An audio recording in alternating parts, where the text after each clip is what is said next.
శ్రీ గురుభ్యో నమః. హరి ఓం. వసుదేవసుతం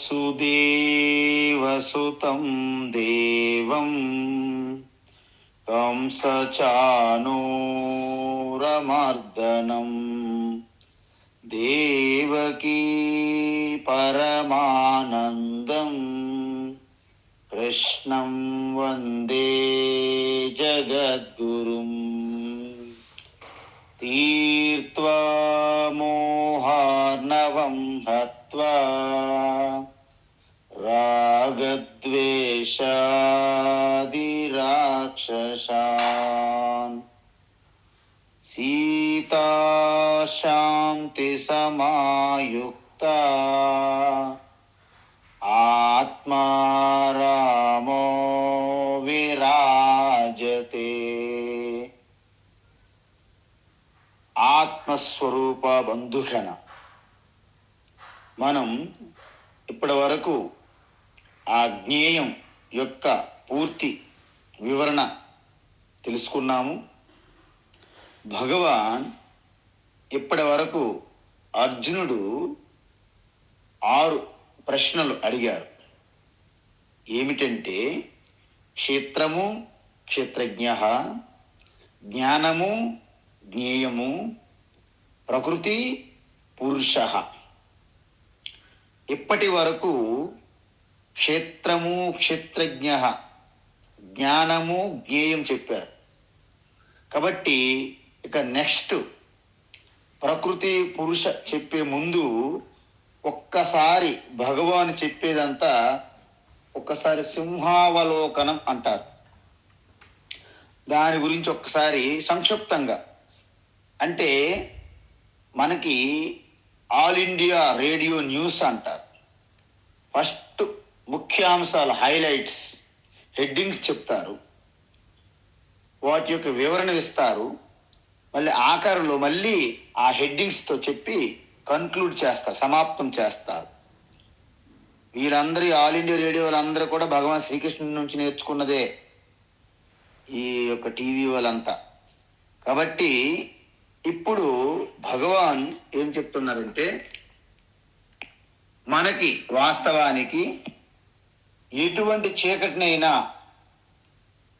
దాన్ని పారద్రోలేదేంటి? వెలుతురు. మీ అందరికీ తెలుసు. మరి సూర్యకాంతి ఎంత శక్తివంతమైన, ఎంత గొప్పదైనప్పటికీ, సూర్యకాంతి ఎంత గొప్పదైనప్పటికీ చీకటిని ప్రకాశింపచేయగలదా?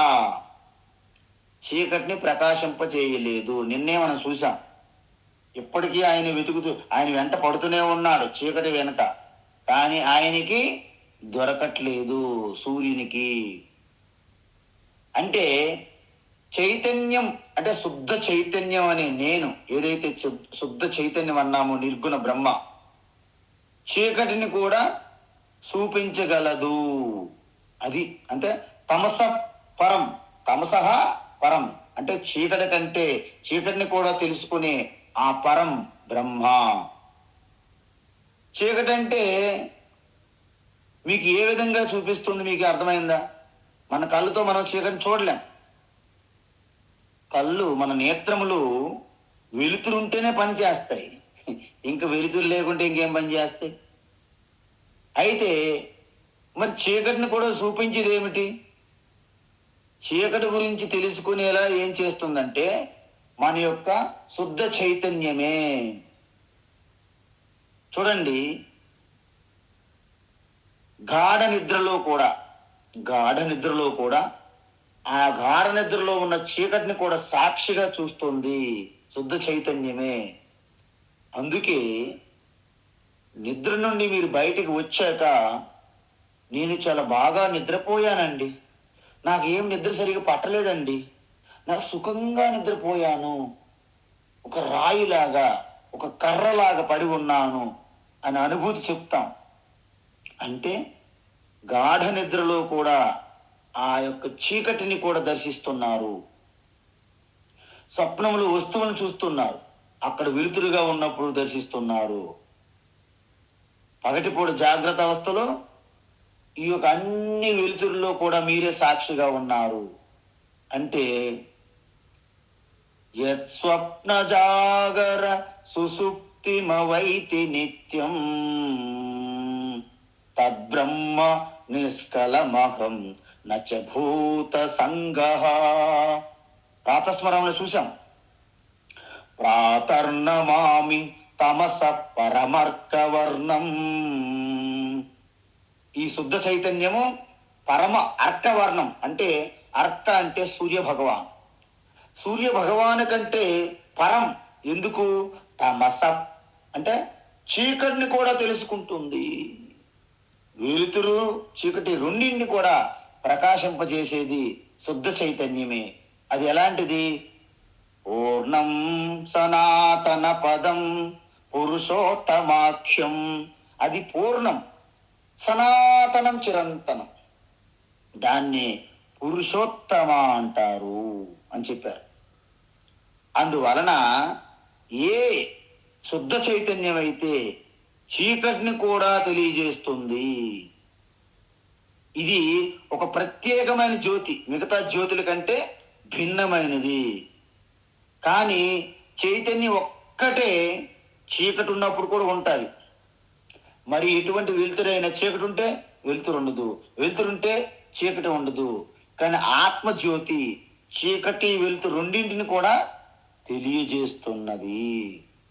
అందుకే దీన్ని తమస పరముచ్యతే అన్నారు కృష్ణ భగవాన్. అందువలన జ్ఞానం, జ్ఞేయం, జ్ఞానగమ్యం మూడు వాడారు ఇక్కడ. 4: జ్ఞానం, జ్ఞేయం, జ్ఞానగమ్యం. చూడండి, అంటే ఇదేంటి? సర్వం బ్రహ్మమయం జగత్ అంటే సత్తు చిత్తు అంతా బ్రహ్మే అయిపోయింది అన్నమాట. అప్పుడేంటి? ఏదైతే మనం తెలుసుకుంటామో అంటే తెలుసుకోబడేది దాన్ని జ్ఞేయం బ్రహ్మ అంటారు. మరి తెలుసుకోవడానికి మనకు ఒక ఇన్స్ట్రుమెంట్ కావాలి కదా, ఒక సాధన, ఒక ప్రమాణం.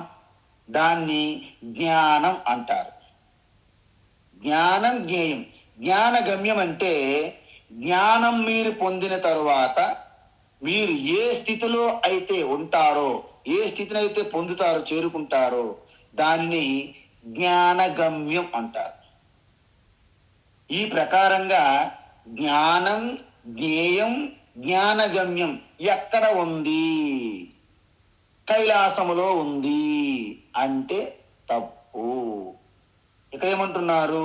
హృది, మీ హృదయస్థములో, మీ హృదయస్థములోనే అంటుంది. అంటే చైతన్యం అంతటా ఉన్నది అంటే మన హృదయంలో ఉన్నది, అంటే ప్రతి ప్రాణి యొక్క హృదయంలో ఉన్నది. అందుకే ప్రాతస్మరామి మొట్టమొదటి శ్లోకం. అందుకే మీరు ప్రతి ఒక్కరు కూడా రోజులో ఒక్కసారి ప్రాతకాలంలో ఆ 3 శ్లోకాలు ఒక్కసారి చదవండి. ఆ 3 శ్లోకాలు స్పష్టంగా అలాగా అరటి పండు తొక్క తీసి అలాగా తినిపించేటట్టుగా అర్థమవుతుంటాయి. అర్థం కాకపోతే మీరు అడగండి, చెప్తాం. ప్రాతస్మరామి హృది సంస్ఫురదాత్మతత్వం సచ్చిత్ సుఖం పరమహంస గతిం తురీయం యత్స్వప్న జాగర సుసుప్తిమవైతి నిత్యం తద్బ్రహ్మ నిష్కలమహం నచ భూత సంఘః. ఆ శుద్ధమైన నేను ఉన్నాను. ఆ నేనులోనే పరమ ఆనందము, పరమాత్మను దర్శిస్తున్నారు యోగులు, ఋషులు. మనము కూడా ఇప్పుడు ఇక్కడే దర్శించవచ్చును. అది పరమ సుఖం. కాబట్టి సర్వస్య హృది విష్టితం అంటే సకల ప్రాణుల హృదయస్థములోనే ఉన్నది. ఏంటి? జ్ఞానము, జ్ఞేయము, జ్ఞానగమ్యమైనటువంటి ఆ శుద్ధ చైతన్యం ఏదైతే ఉందో, ఆ శుద్ధ చైతన్య నిర్వికార చైతన్యమే సాకార రూపంగా, సవికారంగా, ప్రపంచంగా కనిపిస్తుంది. అయితే మీరు అనొచ్చు, అది ఎలా సాధ్యం స్వామీజీ? యు ఆర్ బ్లఫింగ్ అంటే మీరేదో అబద్ధం తప్ప అది జరిగేది కాదు అనుకోవచ్చు మీరు. ఇప్పుడు మన సైన్స్, విజ్ఞాన శాస్త్రం అంటారు కదా, సైన్స్లో కూడా చూడండి, ఎనర్జీ అంటే శక్తి ఎప్పుడు కూడా స్థూలంగా మనకి కనిపించదు. కానీ ఆ శక్తి పదార్థంగా మారినప్పుడు మన స్థూలంగా కనిపిస్తున్నది. మీ అందరికీ తెలుసు, నీరు కనిపిస్తుందా లేదా? నీరు కనిపిస్తుంది. నీటిని ఎలక్ట్రికల్ ఎనర్జీగా మార్చారనుకోండి, ఎనర్జీ మనకు కనిపిస్తుందా? కనిపించట్లేదు. అదేవిధంగా ఎనర్జీ ఒక మ్యాటర్ పదార్థంగా మారితే కనిపిస్తుంది, పదార్థము ఎనర్జీగా మారితే కనిపించదు. అంటే దీన్ని బట్టి మనకి ఏమర్థమైంది? శుద్ధ చైతన్యం అనేది మన ఇంద్రియములకు గోచరం కానప్పటికీ దాంట్లో ఉన్నటువంటి అవ్యక్త స్వరూపంగా ఉన్నటువంటి ఆ మూల బీజంతో ఉన్నటువంటి త్రిగుణాలు స్థూలంగా ప్రకటమవుతున్నప్పుడు ఈ ప్రపంచం అనేది సవికార ప్రపంచం మనము దృశ్యంగా ఉన్నది. అందువలన జాగ్రత్త స్వప్నంలో మనం దృశ్యంగా చూస్తాము, గాఢ నిద్రలో ఏమీ చూడం, అవ్యక్తం, అదృశ్యం. అందువలన ఏ విధంగా అయితే ఇదంతా కూడా ఒక పదార్థం మ్యాటర్ ఎలాగైతే ఎనర్జీ నుండి మ్యాటర్గా, అదే విధంగా జగత్ అంతా కూడా ఆ బీజ అవస్థ నుండి వస్తుంది. బీజస్యాంతరివాంకురో జగదిదం ప్రాణిర్వికల్పం పునః మాయా కల్పిత దేశకాల కలన వైచిత్ర చిత్రీకృతం.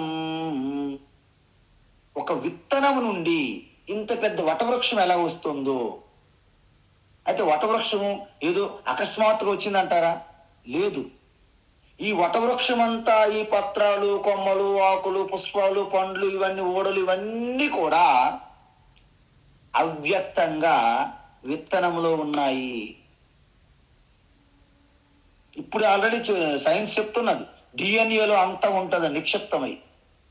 అదేవిధంగా యావత్ జగత్ అంతా కూడాను నిర్వికారమైనటువంటి, నిర్గుణమైనటువంటి శుద్ధ చైతన్యం నుండే వచ్చినది. ఇది తెలుసుకున్న తర్వాత మీరు ఒకసారి చూడండి, మన ఇంట్లో కరెంట్ ఉందా లేదా మనకి ఎలా తెలుస్తుంది? స్వామీజీ, ఫ్యాన్ తిరుగుతుంది కాబట్టి కరెంటు ఉంది చూసారా? అంటే ఫ్యాన్ తిరగడం కరెంటు అంటే మొత్తము కరెంట్ ఉంటే ఫ్యాన్ తిరుగుతుంటే మనకు కరెంటుని ఎలా తెలిసింది చెప్పండి? అంటే కరెంట్ అంతా ఉన్నప్పటికీ ఫ్యాన్ దగ్గర ప్రకటమైంది. సరే, ఫ్యాన్ లేదు ఇంట్లో, బల్బులు కూడా లేవు, సపోజ్ బల్బు పగిలిపోయిందని, కరెంటు ఉందా లేదని ఎలా తెలుస్తుంది? మీరు ప్లగ్ పాయింట్ దగ్గరికి వెళ్ళండి, అక్కడ టెస్ట్తో ఇలా చూస్తారు, సో కరెంటు ఉందా లేదని తెలుస్తుంది. మరి ఈ సర్వవ్యాపి శుద్ధ చైతన్యానికి ప్లగ్ పాయింట్ ఎక్కడా అని అడిగారు అనుకోండి, మీరే ఆ ప్లగ్ పాయింట్. చూసారా? చిత్రం బలరే విచిత్రం అన్నట్టు మనమే ప్లగ్ పాయింటా? అమ్మ బాబోయ్, ఆశ్చర్యం. ఇప్పుడు విచిత్రం అన్నమాట. ఏంటి అంటే నిజంగా మీరే ఆ ప్లగ్ పాయింట్. ఎలా? మీ హృదయస్థమే ప్లగ్ పాయింట్. ఇప్పుడు ఆవుకి పాలు శరీరం అంతా సారంగా ఉన్నప్పటికీ పాలు తీయాలంటే ఎక్కడికి వెళ్తాం మనం? తాకు పట్లాగితే పాలు వస్తాయా? చెవులు పట్లాగితే పాలు వస్తాయా? లేదు. ఆ అడ్డర్ పొదుగు దగ్గరికి వెళ్ళి మనము పాలు తీయాల్సి వస్తుంది. అదేవిధంగా ఈ సర్వంగా వ్యాపించి ఉన్న లోపల బయట అంతా బహిగి తత్సర్వం వ్యాప్య నారాయణ స్థిత అయినప్పటికీ ఆ నారాయణని మనం దర్శించాలంటే ఎక్కడికో ప్రయాణాలు అక్కర్లేదు, మీ హృదయంలో తొంగి చూడండి అంటున్నారు వేదము, ఉపనిషత్తుల బ్రహ్మ విద్య. మరి బయట ప్రవచనకారులు ఏం చెప్తారు? మీరు బయటికి తీర్థయాత్రలు పోయండి పొండి అంటారు. అందుకే లలిత సహస్రనామాలు ఏం చెప్పారు?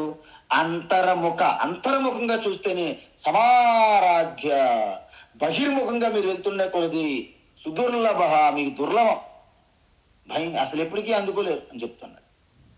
సో ఈ విధంగా భగవాన్ మనకి చెప్పిన తర్వాత ఏమంటున్నారు? మొత్తం ఈ వేదాంతంలో మనకి ఒకే బ్రహ్మని, అంటే ఏంటి? క్షేత్రజ్ఞ చెప్పిందే జ్ఞేయము. అయితే ఒకటే బ్రహ్మ అయినప్పుడు రెండు పేర్లతో ఎందుకు పిలుస్తున్నారు చెప్పండి?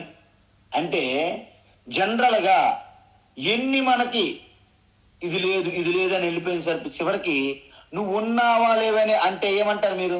ఉన్నానంటారా లేదంటారా? ఒకరికి అడిగారంట, నువ్వు ఉన్నావా? నేనున్నాను. ఎలా తెలుస్తుంది? నేనున్నాను కాబట్టే మా మామగారు నాకు పిల్లకి ఇచ్చారు అన్నాడు.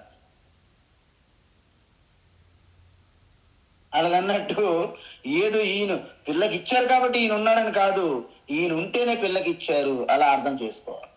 కాబట్టి ఇక్కడ జ్ఞేయమన్నా క్షేత్రజ్ఞ అన్నా ఒక్కటే.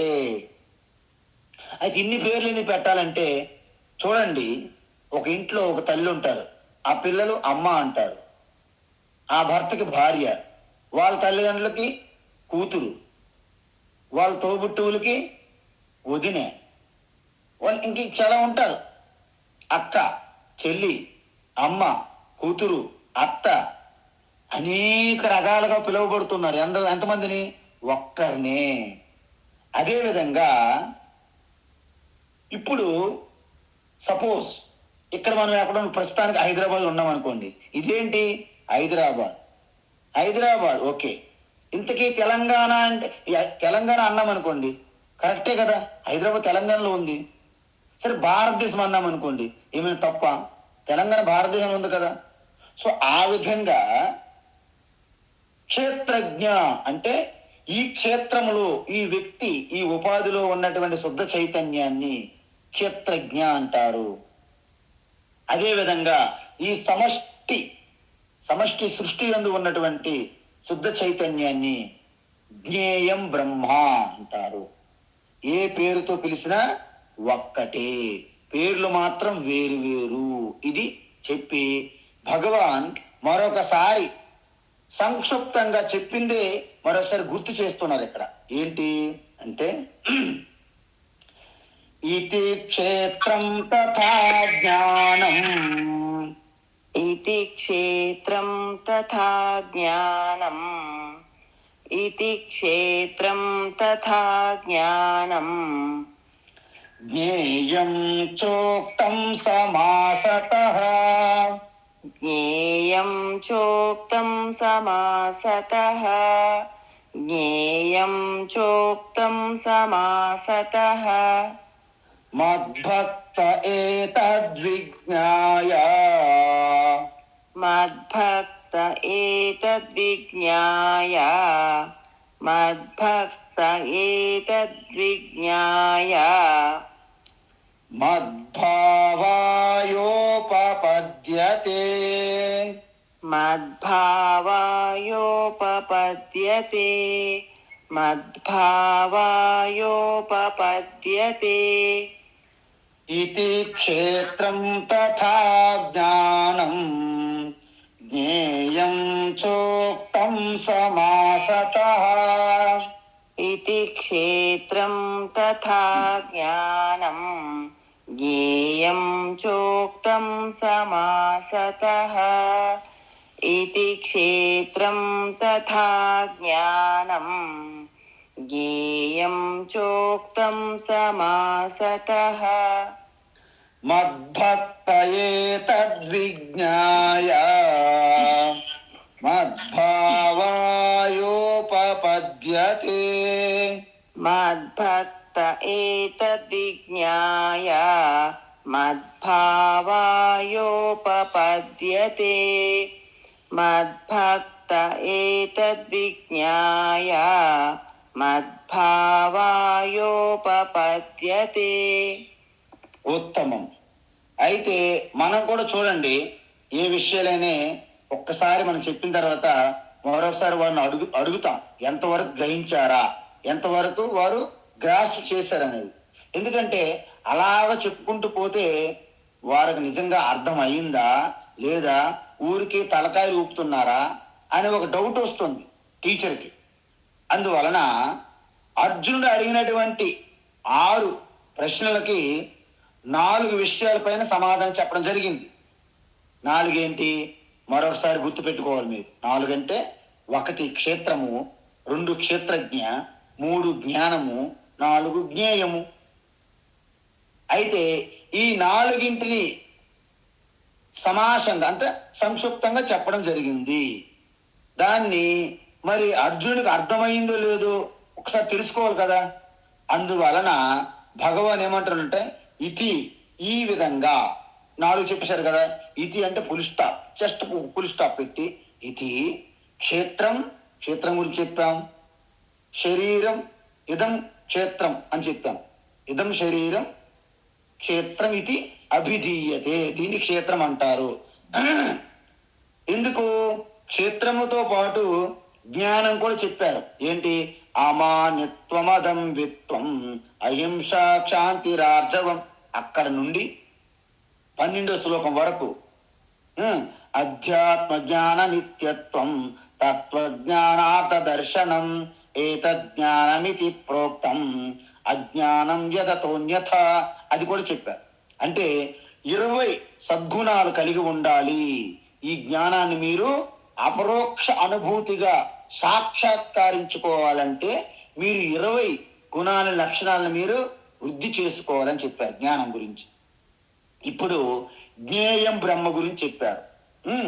ఈ జ్ఞేయం చెప్పారు కదా. ఈ జ్ఞేయం అంటే ఏంటి?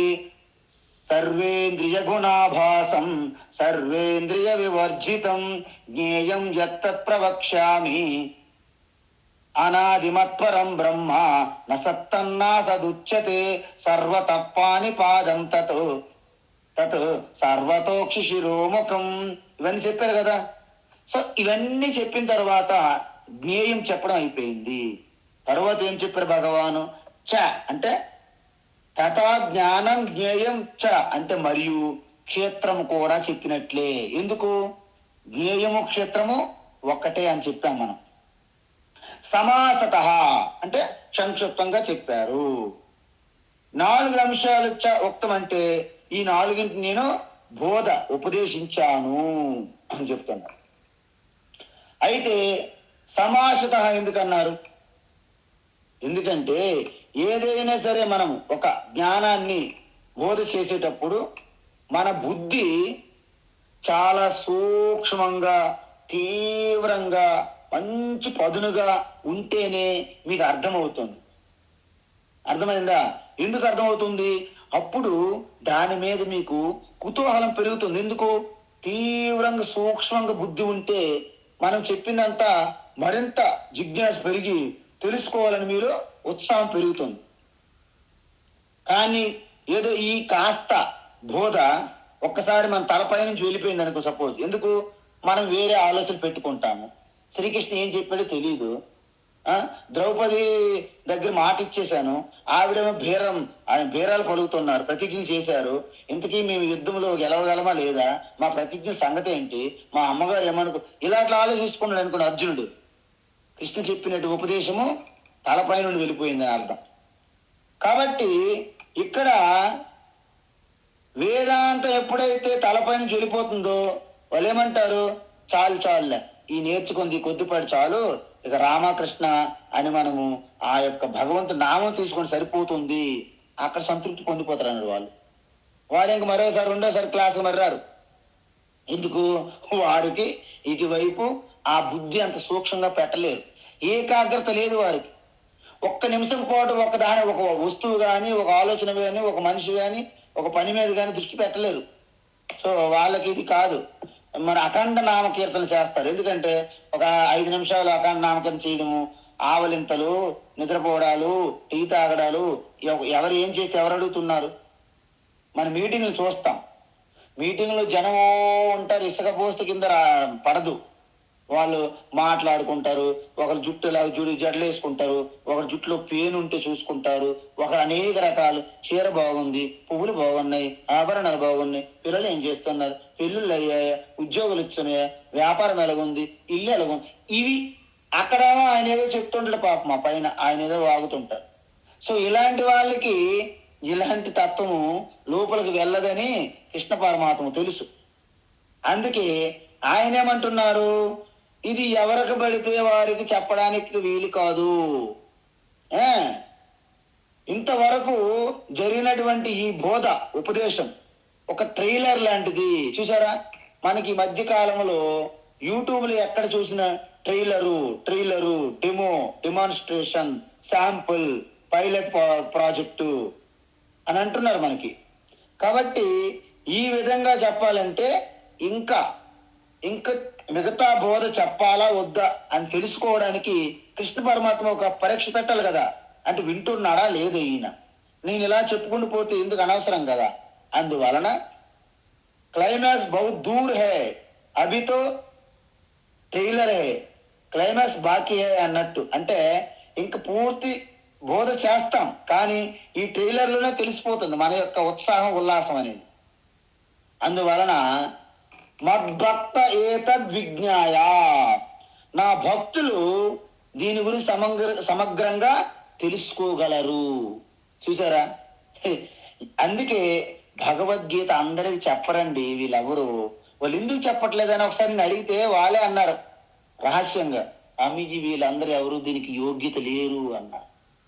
మేము అడుగుతాం ఒక్కొక్కసారి, ఎందుకంటే ఈ మీటింగుల్లో మీ మీ మీ అందరి ముందు సమక్షంలో ధర్మం చేయండి, దానం చేయండి అని చెప్తాం బాగానే, కానీ భగవద్గీత అల్టిమేట్ తత్వం ఎందుకని చెప్పరని అడిగితే వీళ్ళకి అంత యోగ్యత లేదు, పట్టుకోలేరండి, భయపెడతారండి, ఇలాంటి మాటలు కబుర్లు చెప్తారు, కాకం కబుర్లు. కాబట్టి భగవాన్ ఏమంటున్నారు, నా భక్తులు మాత్రమే దీన్ని అర్థం చేసుకోగలరు అంటున్నారు. అంటే ఈ ఆత్మజ్ఞానం పొందడానికి ఖచ్చితంగా భక్తి ఉండి తీరాలి. నిజానికి ఇంతకు ముందే చెప్పాం, మనం 12 అధ్యాయం చెప్పాము, 10, 11 అన్నింటిలో చెప్పాము. చివరిలో కూడా భగవాన్ ఏం చెప్పాడు, అసలు ఈ అధ్యాయంలో కూడా చెప్పాం ఏంటి, మయి చానన్య యోగేన భక్తిరవ్యభిచారిణి వివిక్త దేశ సేవిత్వం అరతిర్జన సంసధి అని చెప్పాం. భక్తి అనేది అన్నిటికీ ఒక బ్రిడ్జ్ అండి, సర్వ సాధనలన్నిటికీ కూడా ఒక తల్లి లాంటిది భక్తి. భక్తి లేకుంటే మీరు కర్మయోగం చేయలేరు, భక్తి లేకుంటే మీరు ఉపాసన చేయలేరు, భక్తి లేకుంటే మీరు జ్ఞానయోగం చేయలేరు, భక్తి లేకుంటే మీరు వంట యోగా, భోజనం యోగా, నీళ్లు తాగే యోగా, నడిచే యోగా, పడుకునే యోగా, ఏ యోగా కూడా సాధ్యం కాదు, భక్తి ఉండాలి. భక్తి అంటే పరమ ప్రేమ స్వరూపం, నారద భక్తి సూత్రాలు చెప్పినట్టు ఆ భక్తి అనేది ఉండాలి. భక్తితోనే సర్వం సాధ్యం, భక్తి లేనిది ఏమి ఉండదండి. అందువలన మద్భక్త ఏతద్ విజ్ఞాయ, నా భక్తులే దీన్ని అర్థం చేసుకోమంటున్నారు. చూడండి మనం అంటే ఇంతకీ భక్తి అంటే ఏంటి, మనం 7వ అధ్యాయం నుండి చూసుకొని వస్తున్నాం. 4 రకాల భక్తులు ఉన్నారు. చతుర్విధ భజంతే మా, ఆర్తభక్త, అర్థార్థి భక్త, జిజ్ఞాసు భక్త, జ్ఞానీ భక్త. మరి 4 భక్తుల్లో జ్ఞానీ భక్త అంటే నాకు ఎక్కువ ప్రియము. ఎందుకు, నా ఆత్మస్వరూపం కాబట్టి అన్నారు. అందువలన ఆ జ్ఞానీ భక్త అనేవాడు ఉత్తమ భక్తుడు అన్నమాట. అంటే నా భక్తుడు కాబట్టి నా స్వరూపం తెలుసుకున్నారు ఆత్మస్వరూపంగా. కాబట్టి ఇక్కడ కూడా నా భక్తులే దీన్ని తెలుసుకుంటారు అంటున్న భగవాన్ శ్రీకృష్ణ. అందువలన భక్తి అంటే వేరే ఎక్కడో వస్తుంది అనుకోకండి, ఎక్కడికో వెళ్ళాలి, జ్ఞానంతో సంబంధం లేదు, కర్మయోగంతో సంబంధం లేదు అనుకోవద్దు. భక్తి లేనిది ఏదీ సాధ్యం కాదు. అందువలన ఇదం తేనా తపస్కాయ నా భక్తాయ కదాచన నచ శుశ్రూషవే వాక్యం నచ మాం యోభ్యసూయతి అని చెప్పారు. అందువలన నా భక్తులు కాని వారికి, ఎటువంటి తపస్సు లేని వారికి ఈ గీతని చెప్పవద్దు అని చివరిలో చెప్తారు. ఆయన కండిషన్ పెట్టారు ఇక్కడ, ఏది కూడా మీకు ఫ్రీగా ఉండదు, కండిషన్స్ అప్లై. మీకు 10 లక్షల లోను, ఏం అక్కర్లే, కండిషన్ చెప్పలే, మీరు మొత్తం మీ ఇల్లు మొత్తం పేపర్లను మాకు ఇవ్వాలి, ఈఎంఐ నెలకి కట్టాలి, 10% ఇంట్రెస్ట్. అప్పుడు కండిషన్లో ఉంటాయి, అవి బయట ఉండవు. అలాగన్నట్టు ప్రతి ఒక్కటి కూడా ఇక్కడ మూల్యమును చెల్లించాలి. అందువలన నా భక్తాయ కదాచన ఇదం నవాచ్యం, నా భక్తులు కాని వారికి భగవద్గీత చెప్పొద్దు అంటున్నాడు ఆయన, బోధించవద్దు. అందువలన ఎప్పుడైతే ఆ యొక్క కృష్ణ మీద చాలా చిన్న చూపుగా అసూయ భావంతో అనేక రాగద్వేషాలు యుక్తమయ్యి శ్రీకృష్ణ పరమాత్మను గురువుగా కాకుండా అనేక తక్కువగా మాట్లాడిన వారికి భగవద్గీత ప్రయోజనం ఏముంటుందండి? ఏమీ ఉండదు. అందువలన మరి మద్భావాయ ఉపపద్యతే. మద్భావాయ అంటే ఏంటి? ఏ తత్వం అయితే నా స్వరూపాన్ని తెలుసుకున్నారో, ఎలా తెలుసుకుంటారు? శ్రవణం ద్వారా తెలుసుకోవాలి. అంటే ఈ జ్ఞానాన్ని పొందాలంటే మనము పూర్తిగా దానికి కమిట్ అయి ఉండాలి, డెడికేట్ అయి ఉండాలి, అంకిత భావం. మహాభారతంలో మీరు చూస్తే కర్ణుడికి అర్జునుడికి ఇదే పోటీ. ఆయన ఏం చేస్తాడు? ఎలాగైనా సరే ఈ యొక్క కురుపుత్రులందరినీ, ఈ కౌరవులకి పాండవులందరికంటే నేనే గొప్ప ధనుర్ధాన్ని కావాలని ఆయన పట్టుదల కర్ణుడికి. ద్రోణాచార్య దగ్గరికి వెళ్తారు, కుదరదు అంటారు. ఎందుకు? అక్కడ ఒక ట్రెడిషన్ ఉంటుంది ఆ రోజుల్లో, నీకు నేను చెప్పలేను, నేను హస్తినాపురం రాజకుమారులు చెప్పడానికే ప్రతిజ్ఞ చేశాను అంటారు. ఆయనతో కోపం అయిపోతాడు, ఎలాగైనా సరే నేను నిరూపించుకోవాలి అని అంటారు. అప్పుడు పరశురామ దగ్గరికి వెళ్ళి అబద్ధం చెప్పి మరీ నేర్చుకుంటాడు. చివరికి తెలుసుకున్న విద్య అంతా కూడా పరశురాము తెలిసిపోతుంది. ఏదో ఒక పురుగు ఆయన తన తొడపైన గురువు గారు అలా నడువు వారించి పడుకునేటప్పుడు ఒక పురుగు వచ్చి తన తొడ భాగాన్ని అలా చిందర వందరంగా అలాగ రక్తాన్ని పీల్చితే ఆయన క్షత్రియుడు స్వభావం, సూర్యపుత్ర కర్ణ. అందువలన ఆయన భరించేసి, ఎందుకు? గురువు గారు నిద్రాభంగం కావద్దని. అబ్బబ్బో, గురువు గారు తెలుసు, you are not a Brahmin, నువ్వు బ్రాహ్మణుడు కావు. బ్రాహ్మణుడు అంటే ఏంటి? అంటే స్వభావంగా బ్రాహ్మణ్ అంటే ఏంటి? సాత్వికం. అంతగా భరించడు అంత కష్టాన్ని శరీరంకి. కాబట్టి ఆ పురుగు వచ్చేలా కాడు వేసినన్నీ లేచిపోతాడు బ్రాహ్మణత్వంలో అయితే. కాబట్టి నువ్వు బ్రాహ్మణుడు అబద్ధం చెప్పావంటాడు. ఆ విధంగా గురువు దగ్గర కూడా అబద్ధం చెప్పి విద్యను అభ్యసించడం వలన ఎటువంటి ప్రయోజనం లేదు. నీకు మంచి పరీక్ష సమయంలో నీ విద్య నీకు ప్రయోజనం కాకుండా పోతుంది. ఇది శాపం కాదు, ఇది దాని యొక్క రిజల్ట్ అంతే అని చెప్పారు భగవాన్ పరశురాం. కాబట్టి ఇలాంటి విషయాలు మనం ఎంత తెలుసుకున్నామని కాదండి, మనకి క్లిష్ట పరిస్థితుల్లో మన జ్ఞానం మనకు ఉపయోగపడిందా లేదా అది తెలిసిపోతుంది. Litmus test. మనమేమనుకుంటాము? నువ్వు బాగున్నావా, నీ ఆరోగ్యం ఎలా ఉంది, నువ్వు తిన్నావా, నువ్వు పడుకున్నావా, ఇవన్నీ అడగలేదనే మన బాధ. ఎందుకు?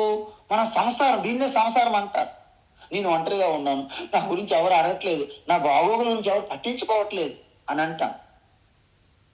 కానీ నిజానికి మిమ్మల్ని ఎవరు అడగాల్సిన పని లేదు. ఎందుకు? సాక్షాత్ నీ హృదయస్థంలో సృష్టి స్థితికర్త, లయకర్త, సృష్టికర్త నీ హృదయస్థంలో ఉన్నది, కానీ తెలియట్లేదు. మనమేమో చిన్న ప్రయత్నం చేస్తాం, అందకపోయేసరికి ఈ పుల్లన ద్రాక్షలు నక్క ఏ విధంగా అయితే ఈ పులుపు ద్రాక్ష అని వెళ్ళిపోతుందో అలా విడిచిపెట్టేస్తున్నాం. కానీ మన ప్రయత్నము విడిచిపెట్టొద్దు అని చెప్పారు. అమానిత్వమదంబిత్వం అయం సాక్షాంతిరార్జవం ఆచార్యోపాసనం శౌచం. స్థైర్యం కలిగి ఉండాలి మనలో. ఆ పట్టుదల, ఎన్ని ఒడిదుడుకులు వచ్చినా, ఎన్ని అడ్డంకులు వచ్చినా పట్టు విడవకూడదు. అప్పుడు చివరికి మీరు దాన్ని సాధించి తీరుతారనమాట. అందువలన మనం ఎప్పుడు కూడా మనకి ఎంతటి విద్య అయినా మనకు రావాలంటే మనకి అంకిత భావం ఉండాలి. అంకిత భావం ఉంటే చాలండి. మీరు కింద మీద పడిపోయి హార్డ్ వర్క్ అవసరమే లేదు. ఎటువంటి విద్య, ఎటువంటి కార్యమని సాధించాలంటే అంకిత భావం ఉండాలి. ఆ సరెండర్, ఆ డెడికేషన్, ఆ డిటర్మినేషన్, ఆ కమిట్మెంట్ అంటారు. అవి ఉంటే సునాయాసంగా, ఎందుకు, మన స్వరూపమే జ్ఞాన స్వరూపం. బయట నుండి ఎక్కడ జ్ఞానం మీకు రావాలని పని లేదు. మీరు కాస్త దృష్టి అటు పెట్టగలిగితే మీకు అమాంతంగా అది వస్తుంది. అయితే ఇప్పటి వరకు మనం ఏం చూసాము? మొత్తం 4 చూసాం. ఇప్పుడు ఇంకేం మిగిలాయి? 2 మిగిలాయి. ఏంటా 2? ప్రకృతి పురుషం. అంటే ఈ ప్రకృతి పురుషం, ఇక్కడ పురుషం వచ్చింది కదండి.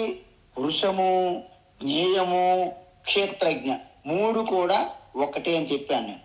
కానీ మరి 3 ఎందుకు చెప్పాల్సి వచ్చిందంటే అర్జునుడు అడిగారు కాబట్టి. ఏం చేస్తాం, ఆయన అడిగారు కాబట్టి ఏం చెప్పాలి. అందువలన ఇప్పుడు 3 చెప్పిన తర్వాత ఎవరైతే నా భక్తులు, అంటే నాకు శ్రద్ధ ప్రీతిపూర్వకంగా ఎవరైతే భజిస్తారో, 10వ అధ్యాయం చూసాం, తేషాం సతత యుక్తానా భజతాం ప్రీతిపూర్వకం అన్న. ప్రీతిపూర్వకంగా ఎవరు భజిస్తారో, అనన్యాశ్చింతయంతో మా ఏ జనా పర్యుపాసతే అన్నారు. అలాంటి భక్తులు మద్భావ ఉపపద్యతే. మద్భావాయ ఉపపద్యతే అంటే నా స్వరూపమే వాళ్ళ హృదయస్థంలో దర్శిస్తారు. దర్శించడమే కాదండి, నా స్వరూపాన్ని పొందుతారు. ఉపపద్యత అంటే పొందడం. కెరటము సముద్రం పైన ఉపాసన చేస్తూ చేస్తూ చేస్తూ సముద్రం పైన భక్తి పెంచుకుంటూ చివరికి అకుంఠితమైనటువంటి అంకిత భావంతో శరణాగతి వత్సల, ఆర్తత్రాణ పరాయణ శరణాగత వత్సల భక్త వత్సల నమో నమః నమో నమః అని సముద్రాన్ని ఉపాసన చేసి చేసి చివరికి జ్ఞానయోగంకి వచ్చి, హే కెరటమా, నీ స్వరూపమే సముద్రం స్వరూపం ఒక్కటే. అంటే ఎలాగా? నీ స్వరూపం నీరు, H2O. సముద్రం యొక్క స్వరూపం కూడా నీరు, H2O. అంటే H2O ప్రకారంగా నువ్వు సముద్రం ఒక్కటే అన్న. ఆ విధంగా మద్భావ, మద్భక్త అంటే ఆ సముద్రమునకు భక్తుడుగా ఉన్నటువంటి ఆ కెరటము చివరికి సముద్ర స్వరూపాన్ని పొందినట్లుగా మనం కూడా కృష్ణ పరమాత్మను భక్తులుగా ప్రారంభించిన మనము చివరికి కృష్ణ పరమాత్మ యొక్క స్వరూపం ఏంటి? ఋషికేశ. అంటే సకల ప్రాణుల యొక్క ఇంద్రియములన్నిటికీ శక్తిని అందిస్తున్నటువంటి ఆ ఋషికేశ అంతర్యామి, అదే భగవాన్ శ్రీకృష్ణ. ఇంతకుముందు మనం చూసాం ఏంటి? అవజానంతి మామూఢా మానుషీం తనుమాశ్రితం పరం భావమజానంతః మమ భూత మహేశ్వరం. అయితే నిజానికి భగవాన్ శ్రీకృష్ణ యొక్క వాస్తవ రూపం శుద్ధ చైతన్యం, ఆత్మస్వరూపం, అంతర్యామి. అది తెలుసుకోకుండా కేవలము తన యొక్క శారీరం అంటే మానుష్య రూపాన్ని, మాయా మానుష రూపాన్ని అదే సత్యము, అదే నిత్యమని మనము భ్రమపడుతున్నాము. ఆ భ్రమలో మనం చేసిన తప్పు ఏంటంటే ఆయన యొక్క అసలు వాస్తవమైన తత్వాన్ని మనము తెలుసుకోకుండానే మనం మర్చిపోతున్నాము. ఈలోగా మన యొక్క గురువులు, మన టీచర్లు అందరూ కూడా ఇటువైపు లాగేస్తున్నారు. మొన్న నిజామాబాద్ కామారెడ్డి వెళ్ళేటప్పుడు ఎవరు అడిగారు నాకు, స్వామీజీ మేము ప్రవచనాల్లో విన్నాము, ఏమిటి మరి రమణ మహర్షి, రామకృష్ణ అన్నీ చెప్తారు కదా, మరి రమణ మహర్షి గారు ఏమన్నారు? ఊయామై నేనెవరిని అని విచారణ చేయమన్నారు కదా. మరి శుద్ధమైన నేనులో ఎటువంటి వికారాలు, ఆకారాలు ఉండవు కదా. మరి ప్రవచనకారులేమో 2 విషయాలు చెప్పారు, మేము విన్నా నాకు అతను అన్నాడు. ఆయన భగవద్గీత ఫాలో అవుతారు ప్రతిరోజు, ఒక టీచర్. ఆయన అడిగారు నాకు, మరి రమణ మహర్షి గారు తన శరీరంలో ఉన్నప్పుడే సూక్ష్మ శరీరంగా వెళ్ళి వాళ్ళ అమ్మగారి యొక్క పుణ్య పాపాలన్నీ మొత్తం శుద్ధంగా ఒక ఏరియాలో రిన్ను పౌడర్ తీసుకెళ్ళి వెళ్ళి వాళ్ళ అమ్మగారి పాపాలను కడిగేశారని నిజమేనా అన్న. అది అబద్ధం. అది చిన్నపిల్లలు ఏడుస్తున్నప్పుడు చాక్లెట్ బిస్కెట్లు ఇచ్చినట్టే తప్ప అది సత్యం కాదు అన్నాను. మరొక ప్రశ్న, రమణ మహర్షి గారు దేహత్యాగం జరిగిన తర్వాత ఒక జ్యోతి బయటకు వచ్చింది. అందరూ కూడా సాక్షులుగా ఎంతో మంది చూశారు, దర్శించారు ఆ జ్యోతి. ఆ జ్యోతి బయటికి వచ్చి అరుణాచలం చుట్టూ ప్రదక్షిణ చేసి, మనం ఎలాగైతే ప్రదక్షిణకి వెళ్తామో అలా ప్రదక్షిణ చేసి అరుణాచలంలో కలిసిపోయింది. ఇది ఎంతవరకు నిజము? ఇది పచ్చి అబద్ధము. దీన్ని గిన్నీస్ బుక్లో రాయాల్సింది ఈ పాటికి అన్నాను, ఈ అబద్ధాన్ని. ఎందుకంటే మనం చూస్తున్న జ్యోతి ఆత్మ కాదు.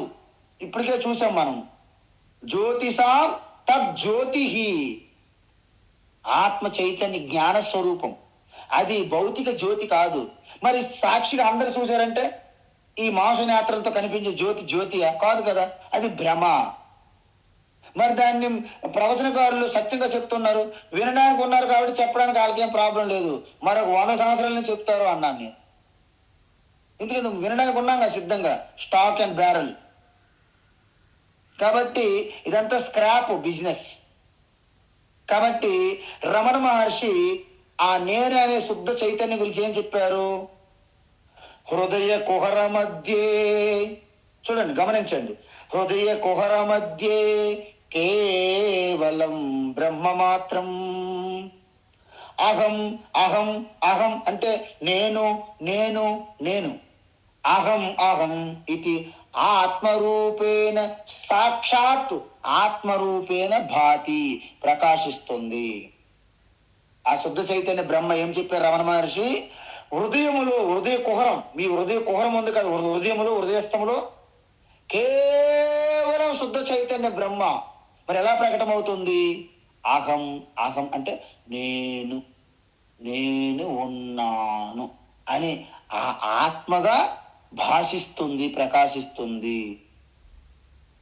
దానినే శంకరాచార్య, దానిని కృష్ణ పరమాత్మ, దానిని బుద్ధ భగవాన్, ఎవరైనా సరే దాన్ని చెప్పాలి, ఋషులు యోగులు. బాల్యాదిస్వపి జాగ్రదాదిసు తథా సర్వాస్వవస్త్వాస్వపి వ్యావృత్తాస్వనువర్తమానమహమిత్యంత స్ఫురంతం సదా స్వాత్మానం ప్రకటీకరోతి భజతాం యో ముద్రయా భద్రయా తస్మై శ్రీ గురుమూర్తయే నమ ఇదం శ్రీ దక్షిణామూర్తయే. దాన్ని ఏం చెప్పారు భగవాన్ శంకరాచార్య అంటే బాల్యాది అంటే బాల్యము, కౌమారము, యవ్వనము, వృద్ధాప్యము, ఏ అవస్థలో కూడా అన్ని మారిపోతున్నాయి, కానీ ఒక్కటి మారడం లేదు. ఏంటి? మీ హృదయస్థము నుండి నేను అనే భావన, నేను అనే అనుభూతి ఎప్పుడూ పోవడం లేదు. అదేవిధంగా బాల్యాది జాగ్రత్తాది అంటే జాగ్రత్త, స్వప్నము, సుషుప్తి, ఈ అవస్థలన్నింటిలో కూడాను నేనే ఉన్నాను. ఇంక ఎటువంటి అవస్థ అయినా సరే, మొన్న నేను అడిగాను టీచర్లకి, 40 సంవత్సరాలు మీ యొక్క జీవితంలో మారనిదంటూ ఏమైనా ఉందా? ఒక్క టీచర్ కూడా ఏమన్నారంటే అన్ని మారిపోతాయి, మారనిదంటూ ఏమీ లేదు. రక్త సంబంధం రక్త సంబంధం గొప్పది అంటారు కదా, అదే ముందు మారిపోతుంది. ఎందుకంటే బ్లడ్ ప్రతి క్షణం మారిపోతుంది కదా, లేదు చెప్పండి. రాతి బొమ్మల్లోన కొలువున్న శివుడా, రక్త బంధం విలువ నీకు తెలియదురా అంటారు. చూసారా? రక్త సంబంధం విలువ తెలియదంట. రక్త సంబంధం అంటే అదే, కోర్టుకి వెళ్ళి చూసామనుకోండి, కోర్టు కేసులల్లా అన్నదమ్ములు అక్క చెల్లెలు ఉంటుంది కేసులు. రక్త సంబంధం విలువ, ఈ విలువ తెలియలేదు పాపం శివకి, అది ఆయన బాధ. కాబట్టి మనకి ఏంటంటే ప్రతి ఒక్కటి మారిపోతుంది. అయితే మన భ్రమ, మారనిదంటూ ఏమీ లేదు. Okay okay, nice, wonderful. But ఇవన్నీ మారిపోతున్నాయని నీకు ఎట్లా తెలుసు? చూస్తుంటే తెలుస్తుంది కదా. నీవు కూడా మారిపోతుంటే మారిపోతున్నాయని నీకు తెలియదు. ఒక ట్రాఫిక్ పోలీస్ ఒక జంక్షన్లో నిలబడి ఉంటారు అలాగా, ఆయన మాత్రమే వెళ్తున్న మారుతున్న ట్రాఫిక్ని అబ్జర్వ్ చేయగలరు. ఆయన కూడా కారులో వెళ్ళిపోతున్నారు అనుకోండి, ట్రాఫిక్ ఎలా తెలుస్తుంది ఆయనకి? కాబట్టి ఈ జీవితంలో 40-50 సంవత్సరం జరిగిపోయినటువంటి మారిపోతున్నటువంటి సర్వాన్ని మారనిదంటూ ఒకటి ఉండాలి సాక్షిగా దర్శించాలంటే. ఆ మారనిది ఏమిటి? అహం, నేను. మీ ఆధార్ కార్డులో మీ అడ్రస్ మారిపోతుంది, మీ ఫోన్ నెంబర్ మారిపోతుంది, మీ సర్వం మారిపోతాయి. కానీ నేను, మన పేర్లు కూడా మార్చుకుంటాం మనం. సన్యాసులుగా మేము సర్వం మార్చేసాం, పేరు మార్చేసాం. ఈవెన్ తల్లిదండ్రుల పేర్లు కూడా తీసేసాం పాస్పోర్ట్లు అన్నిట్లో. దాని అర్థం ఏంటి? అన్ని మారిపోయినప్పటికీ నేను మారదు, శుద్ధ చైతన్యం అహం మారదు. అందువలన దేవుడు, మారిపోయే దేవుడు మీకు కావాలా? మారని దేవుడు కావాలా? వికారాలు పొందిన దేవుడు కావాలా? ఎటువంటి వికారాలు పొందని దేవుడు కావాలా? గుణాలతో క్షీణించిపోయే దేవుడు కావాలా? నిర్గుణంగా ఉండే సత్యం శాశ్వతంగా ఉండే దేవుడు కావాలా? ఇప్పుడు మీరు చెప్పాలి. అబ్బే స్వామీజీ, గుణాలు కలిగి వికారాలు పొంది క్షీణించి మరణించిపోయే దేవుడు మాకెందుకు? శాశ్వతము, శుద్ధము, చైతన్యము, నిత్యము, వాస్తవము, చైతన్యం, నిర్వికారం, ఎటువంటి వికారాలు లేని, నిర్గుణం, ఎటువంటి గుణాలు లేని ఆ దేవుడే మాకు కావాలి. అంటే అలాంటి దేవుడు కావాలంటే ఆ దేవుడే ఆత్మగా నేనుగా ఉన్నారు, దాన్ని పట్టుకోండి అని రమణ మహర్షి లాంటి చెప్పారు. మనం ఏం చేస్తున్నాము? ఆయన దేహత్యాగం తర్వాత జ్యోతులు బయటకు వచ్చాయని ఇలా చెప్పుకుంటూ పోతున్నాం మన కాలక్షేపం. వాళ్ళ గురించి మనం చెప్తాము, సరస్వతి పుత్రులు, సరస్వతి పుత్రులు, ఓహో ఆహా, మొత్తం మన స్తుతులు చేయడానికే సరిపోయింది. పూర్వం రోజుల్లో రాజుల దగ్గర పొగడ్డానికి ఒక గ్రూప్ ఉండేదన్నమాట. ఆ పొగడతలతో వాళ్ళకి పూర్తి అహంకారము, మానిత్వం, దంభిత్వం అన్ని పెరిగిపోయేవి అనమాట. అలాంటప్పుడు చాణక్యుడు అనే ఒక ఆచార్య వచ్చి ఆయన మతాన్ని అణగదొక్కుతాడు, ధననందుడు అనే నందవంశాన్ని. మీ అందరికీ తెలుసు ఇవి కథలు, హిస్టరీ, చరిత్ర. కాబట్టి ఈ విధమైనటువంటి తత్వానికి ఏం అక్కర్లేదు, ప్రయత్నం కూడా చేయాలని పని లేదు అన్నారు. అందుకే ఉపనిషత్తుల్లో నాయమాత్మ ప్రవచనేన లభ్య నా బహునా శృతేన నా మేధయా నా బహునా శృతేన. నాయమాత్మ బలహీనేన లభ్య. బలహీనంగా, మానసిక బలహీనత, బుద్ధి బలహీనత ఉన్నవారికి ఈ ఆత్మ సాక్షాత్కారం కాదు అని చెప్పారు.